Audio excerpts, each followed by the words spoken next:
想像よりも早い解決でしたね。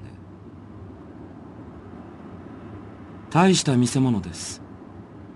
彼らはここしばらく毎月こういった活躍をしていますね。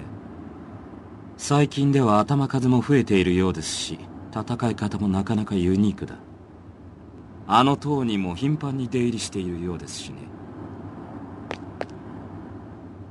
どうでしょう、ジン。彼らは敵でしょうか？